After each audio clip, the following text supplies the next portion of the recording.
Imagine ceci. Tu as 15 ans. Ton père entre dans ta chambre et dit « Tu te maries le mois prochain, j'ai tout arrangé, tu rencontreras ton mari le jour du mariage. » Tu n'as pas le choix, pas de voie, pas d'échappatoire. C'était la réalité pour les femmes, pas il y a des siècles, dans un passé lointain et primitif, mais à l'époque de ta grand-mère, peut-être même de ta mère, selon l'endroit d'où tu viens. Pendant des milliers d'années, les femmes ont été des biens, échangés, troqués, donnés.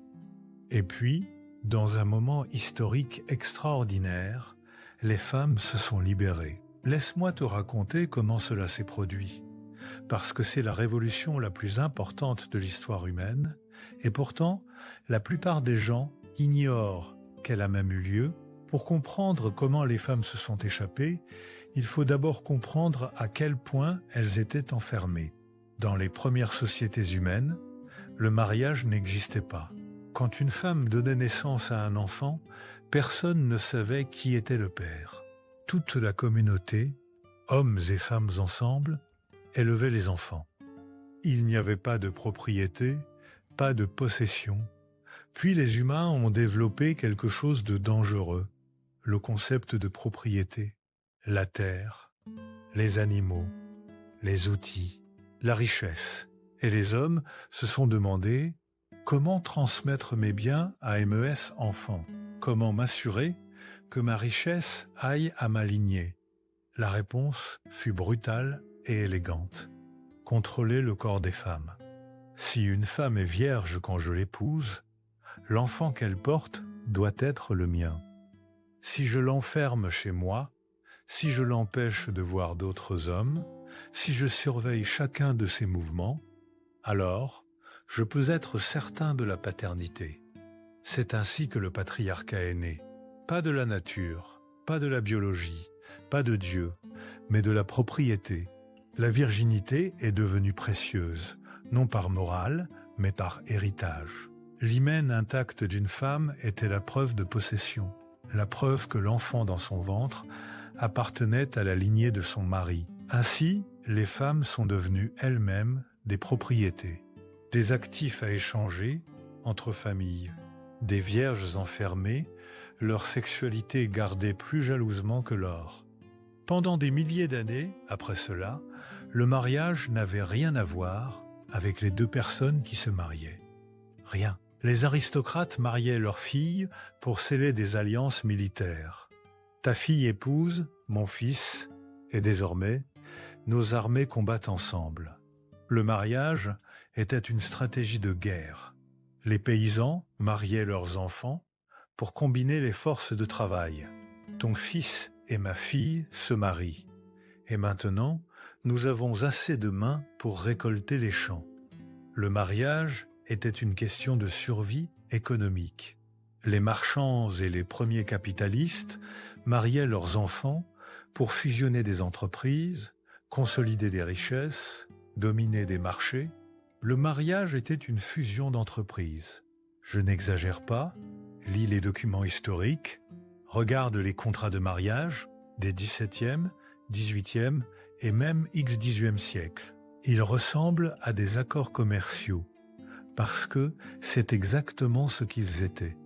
Les sentiments de la fille, sans importance, les préférences du garçon, secondaires. L'amour, ce mot n'apparaissait même pas dans les discussions sur le mariage. Pierre-Joseph Proudhon, le célèbre philosophe socialiste français, voulait être père. Alors, il se posta devant une usine, regarda les femmes sortir du travail, en choisit une qui lui semblait appropriée, l'aborda dans la rue et dit « Je suis Proudhon, je suis philosophe, je gagne tant par mois, je possède ces biens, si tu m'épouses, je te traiterai correctement et t'offrirai une sécurité financière. » La femme accepta, ils se marièrent, restèrent ensemble jusqu'à sa mort, c'était normal, attendu, moral. Mais soyons précis sur ce que cette captivité signifiait. Dans la vie quotidienne, les femmes ne pouvaient pas posséder de biens en leur propre nom. Ton père te possédait, puis ton mari te possédait.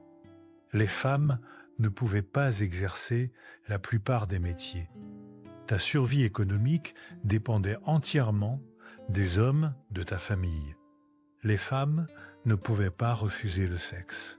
Le devoir conjugal était imposé par la religion et la loi. Le viol conjugal n'existait pas en tant que concept juridique. Comment violer sa propre propriété? Les femmes ne pouvaient pas quitter leur mariage. Le divorce était illégal, blasphématoire, socialement impossible. Les femmes ne pouvaient pas choisir où vivre, quoi étudier, où voyager, qui fréquenter. Et surtout, elles ne pouvaient pas choisir qui épouser, qui aimer, à qui donner leur corps. Chaque décision était prise par les pères, puis transférée au mari.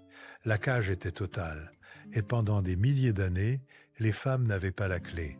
Puis est venue la révolution industrielle. Les usines avaient besoin de travailleurs, beaucoup de travailleurs. Et elles ont découvert que les femmes pouvaient faire fonctionner les machines aussi bien que les hommes, et pour des salaires plus bas.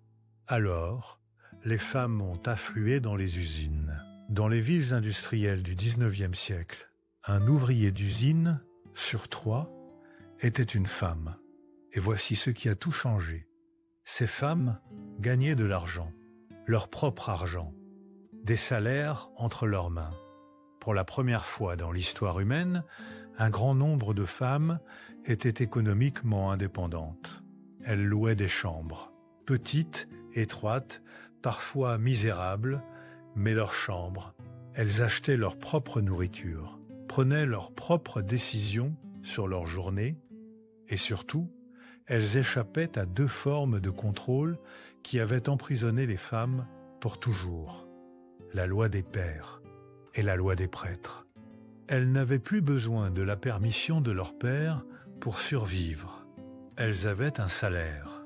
Elles n'avaient plus besoin de l'approbation de l'Église. Elles vivaient en dehors des structures familiales traditionnelles. Elles étaient libres, terriblement, exaltées, libres. Et ces femmes, des ouvrières épuisées, aux mains calleuses et au dos courbé, ont fait une déclaration qui a ébranlé la civilisation humaine jusqu'à ses fondations. Elles ont dit « Je choisirai. J'aurai un enfant avec Sétéète, homme, mais pas avec celui-là. J'épouserai quelqu'un que j'aime, quelqu'un que je désire, quelqu'un que je choisis, ou je ne me marierai pas du tout. » C'était impensable, scandaleux, révolutionnaire. Pour la première fois dans l'histoire humaine, les femmes ont introduit le choix personnel dans le mariage.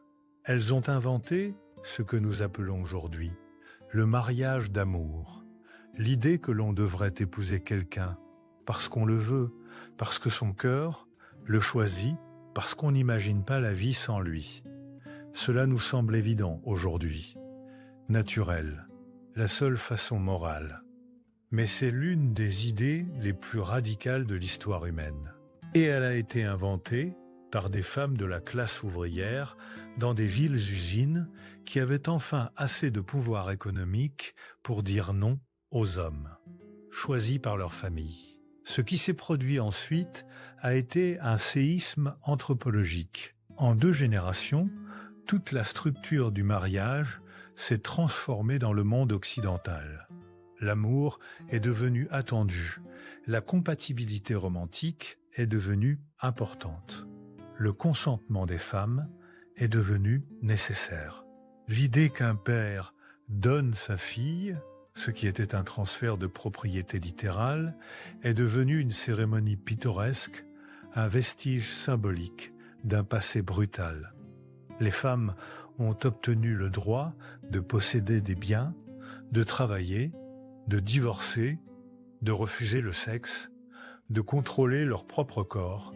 Chaque liberté dont les femmes jouissent aujourd'hui, chacune, remonte à ce moment où des ouvrières ont dit « Je choisirai, Pas les suffragettes, bien qu'elles aient été cruciales plus tard, pas les politiciens, bien que les lois aient fini par suivre, pas les philosophes, bien qu'ils aient fourni des justifications, les travailleuses. Des travailleuses épuisées, sous-payées, exploitées, qui ont pris leur maigre salaire et ont acheté quelque chose d'inestimable. Le choix. Maintenant, je dois te dire quelque chose de dérangeant. Cette révolution n'est pas terminée, pas même de près. Dans de nombreuses régions du monde, le mariage arrangé domine encore. De jeunes femmes sont encore données à des hommes qu'elles ne choisissent pas, enfermées dans des maisons, privées d'éducation et de pouvoir économique. Même en Occident, même dans des sociétés dites progressistes, les vestiges culturels de la possession des femmes persistent. Pourquoi les femmes changent-elles encore de nom quand elles se marient? C'est un vestige du transfert de propriété. Pourquoi les pères donnent-ils encore leurs filles? C'est une mise en scène de la possession. Pourquoi certaines religions exigent-elles encore la virginité féminine, mais pas la virginité masculine? C'est l'ancienne logique de la propriété. Et économiquement, les femmes gagnent encore moins pour le même travail, portent encore l'essentiel du fardeau des enfants, sacrifient encore leur carrière pour la famille d'une manière que les hommes font rarement. La cage est plus grande maintenant, plus confortable. Mais les barreaux n'ont pas complètement disparu. Les femmes qui ont fui le mariage arrangé ont payé un prix terrible. On les a traitées d'immorales, de dangereuses, de contre-nature. Elles ont affronté la pauvreté, le rejet social, la condamnation religieuse. Beaucoup ont été reniés par leur famille, exclus des églises, considérées comme des femmes perdues, mais elles ont persisté, parce que la liberté, même dangereuse, valait mieux qu'une captivité confortable. Et ce qu'elles nous ont donné, ce que ces ouvrières épuisées ont donné à chaque génération suivante, c'est la possibilité de l'amour authentique. La possibilité de choisir son partenaire sur la base de la compatibilité, de l'attirance, de valeurs partagées, d'une connexion émotionnelle. La possibilité de dire oui avec un enthousiasme sincère plutôt qu'une obéissance résignée.